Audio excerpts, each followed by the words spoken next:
What's good, fam? It's your boy Mike coming in with my main man Marley. What's good, bro? What's good, my brother? All right, today we're gonna be talking everything Secret Invasion finale. So let's get right into it. So tell me, with all the hate that's going on the internet, tons of people saying that hey, the show is mid, they wasted money, the MCU is done, all types of crazy things. I kind of just want to get your opinion on: is this sabotage? Is the hate real? But personally, I love the show, and I can't quite understand why people are hating. So let me just ask your opinion. Like, what did you think about the last episode? I feel like it was, it really was giving old school 90s, early 2000s Marvel properties in this way, that the whole final fight was kind of telegraphed, even though, spoiler, they didn't show Nick Fury when he was talking to his wife, and there was kind of some intrigue as to whether or not it was him. The diehards, we knew it was not him. We knew that it was Gaia, and then they dropped some crazy Easter eggs showing all the powers that they got. But I feel like the finale just kind of gave that old school boss fight at the end of the episode to end it off vibe. But you're right. I feel like he got a lot of undue hate. I feel that there were too many people that didn't watch it saying how bad it was. And the most important thing, I think, with all of it is just that we have to now kind of say that I mean, the MCU is on a decline. Call it, could it be the quote unquote wokeness of it? Could it be, just kind of just being tired of it, overall MCU fatigue? I don't know, but I think that the hate is not real, but people are feeling something, and it's not positive. What about you? This is what I noticed. First off, I want to say I love the episode. It was action packed from top to bottom. We got to see a lot of Samuel L. Jackson, which is one of my favorite actors all time. Every person that I talked to that didn't like the show, I asked a couple questions, and they haven't even seen it. It's like, yo, Right, why are y'all talking right, about the show is terrible, and none of y'all have even seen it? So I seen a right. lot of posts out there which were talking about, hey, it's lackluster, this or that, and I don't know. I don't know if it's some type of agenda going, um, some type of hate drawn up by I don't know who, but I noticed that there's a lot of bots, and for people familiar with the Of internet, course, of usually fake course. accounts out there that's just Bot trash City. content. And I noticed a lot of that because once I get to engaging with them, they really can't describe the show. They don't have nothing to say. Haven't seen it. So, uh, is there some fatigue? Quite possibly so. There's been a lot of lackluster films that came out in this last phase. So I think a lot of people are kind of shying away from it before they even give it a chance. But Yeah. I implore anyone who hasn't seen this one, go check this show out. Um, a lot of dope actors in it. My main, what's her name from Game of Thrones? I can't remember her real Yes. name. That plays Arya. But she's, I mean, come down to the end. She's the one fighting with the big bad. She got the scroll powers going. They going toe to toe with Gravik. I mean, what more can you ask for him? You didn't get the Yeah. popcorniness that you do in like Ant-Man and some of the other shows. So personally, I was a fan. So No, you know what? I understand that, and I'm with you on just turn my brain off and just watch it for what it is. You just a Marvel show. It is definitely that. But I will say that the just them cycling through all the powers, and her now being arguably the most powerful person in the MCU, thing in the MCU, that's kind of a lot for me. It just was a bunch. I can understand that. I think that was their way of throwing in super without having to use major name characters. It gave Yeah. a little touch of all the individual characters out there or whatever. So I kind of liked it. Definitely knew it wasn't Samuel. I could tell by, I mean, Samuel would have passed out from all the radiation poisoning to begin with. And I like the fact that Samuel was actually going to save the president. Yeah. One, it clears his name. Two, it shows that usually you get someone else come to save the day, but this time the main character actually came and did what he was supposed to do. So I like that a lot. True. Overall, Do you think Gaia was too strong? you got to realize she's a Skrull to begin with, so she automatically is stronger than the average human. From the beginning of the season, she's pretty much been in the mix as far as fighting. She's the daughter of the general, so it's, to me, I don't think she was super over the top. They probably could have did without the superpowers. I think they could have just had them in the standard just shoot off fighting scene. It would have been just a suffice, but overall, I don't know. I give the episode an 8. I give the series a 8 as well, and I kind of like the way that it tells in and kind of streams us into the next set of series with Armor Wars. We might get to see my man Rhodey back in effect. Yeah. Tell me this: what do you think about them finally revealing that Rhodey was a Skrull and that he's pretty much been on hiatus for like a while now? Yeah, since Civil War, since the end of Civil War when he got hurt and was in the hospital. You know, it does take a little bit of the air out of the Tony Stark death scene. It takes a little bit of air out of the scene with he and Falcon, Anthony Mackie, in the museum in Captain America. So it does deflate a couple of key moments for me in the MCU, but I will give the episode a solid 7, and I'll give the series a solid 8. I feel that it was, to me, it's on par with Loki and WandaVision. And I will say this, that I don't know if you're going to touch on this down the road, but I did want to say that Olivia Colman's character seems to be setting up Excalibur, which sounds amazing. Like I'm for all of the team ups. I'm for all of the setups. I love that part of it. Her being part of Excalibur and us having Khaleesi, continue on in the MCU. But I did think Graphic was amazing. I think that pulling off the kind of the trifecta of being in Barbie and also playing a Super Skrull, I mean, he did an awesome job. Yeah, I think that brother, man, he's an amazing actor. The tail end on what you were saying about the hospital, for those who don't remember, during Civil War, when Rhodey got shot by Falcon, he crash landed down, and then there's a scene of him in the hospital in the hospital gown, and you flash forward now to Secret Invasion when they finally go to rescuing. The Skrulls have him. He's the only one in the hospital gown. So it kind of correlates that he's been a Skrull for some time now, which is like wow. Because a lot of events have transpired since then. And my man's been plotting in the background for a long time.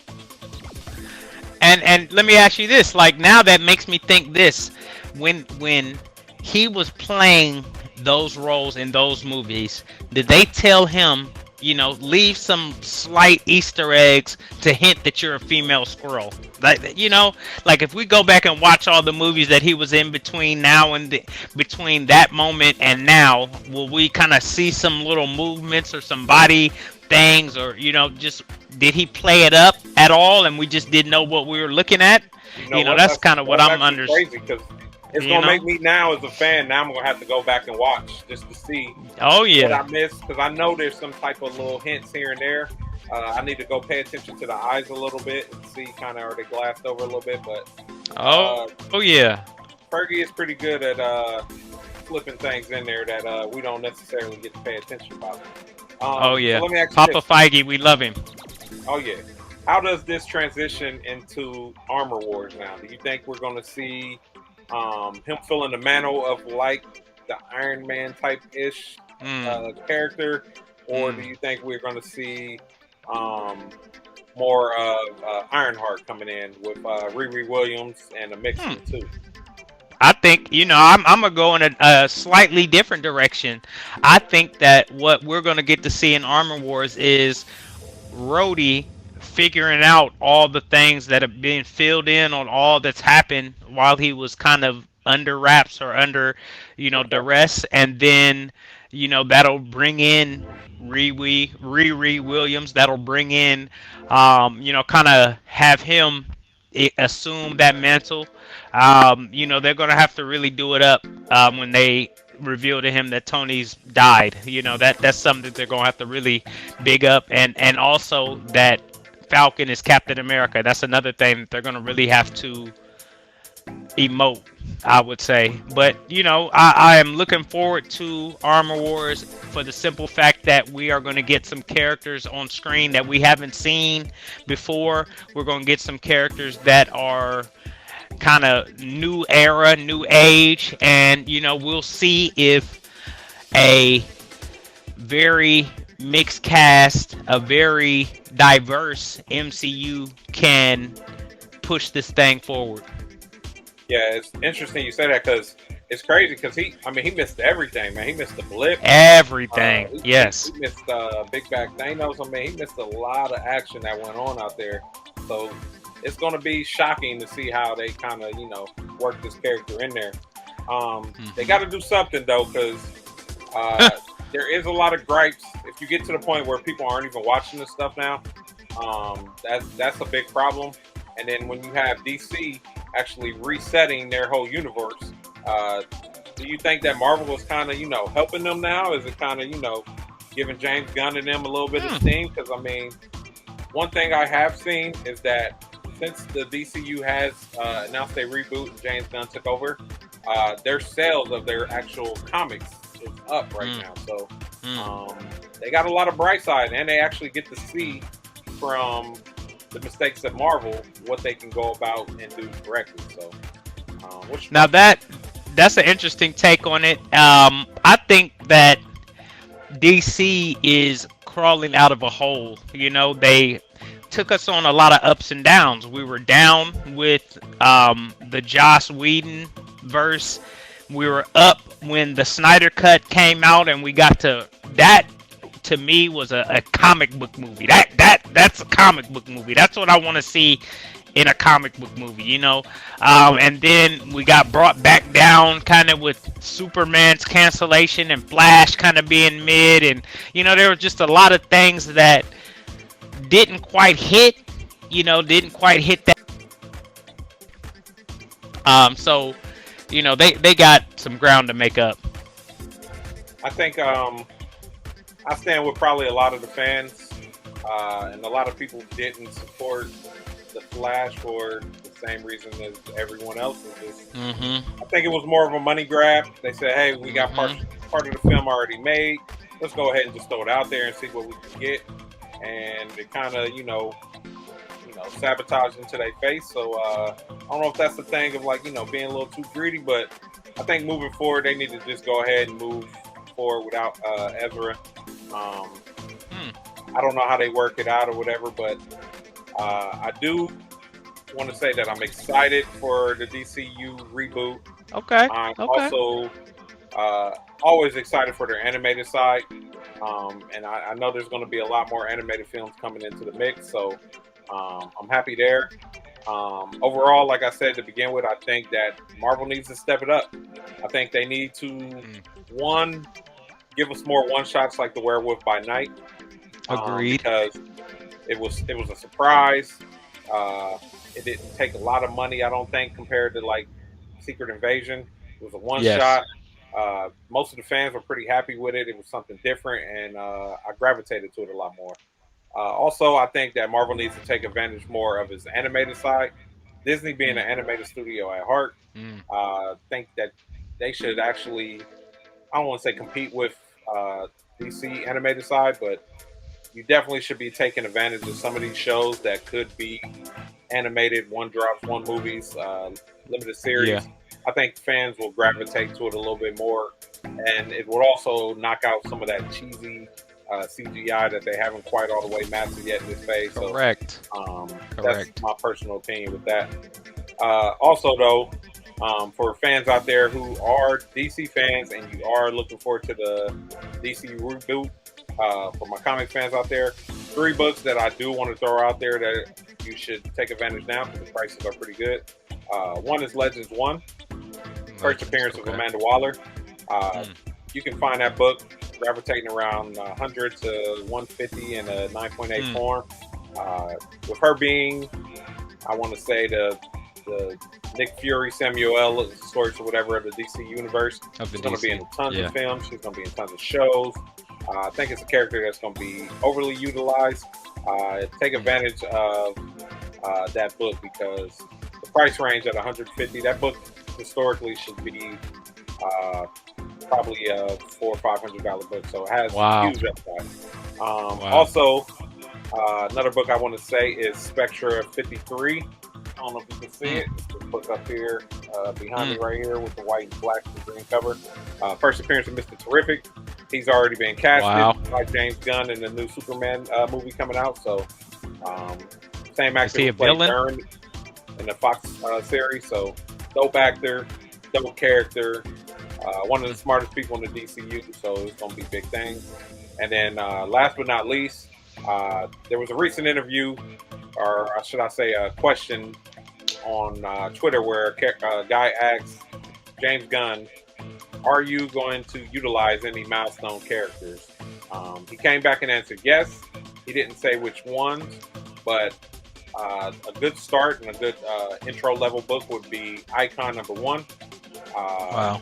Price wise, still a great entry point. You can get one under $200 in a high grade. And also, it's the first cameo appearance of Static, Virgil Hawkins. And on top of that, it's the first full appearance of Rocket. And it's the first Wow. full appearance of Icon. So that's three of the main staple characters in Milestone. Chances are one of them going to make it in. So that gives you a good odds, to get into the mix. So.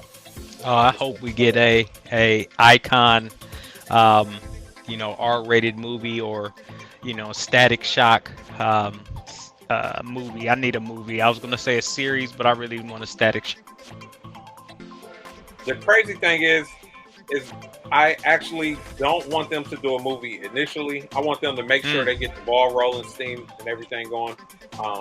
Build it up from the ground up like Marvel did with Iron Man and work their way up. And then eventually go down that road. I think Milestone, and like I said, they control their own destiny because they're not owned Yeah. by DC. They just use DC to distribute. I think they would be best suited in the animated world. And then in the DCU, I think that they would do best as just cameos and just, support characters just to get them introduced or whatever because Yes. so far, Yes. these shows and films, not all of them, but a lot of them, have actually hurt the sales of comics and hurt the actual Wow. IP. So, Wow.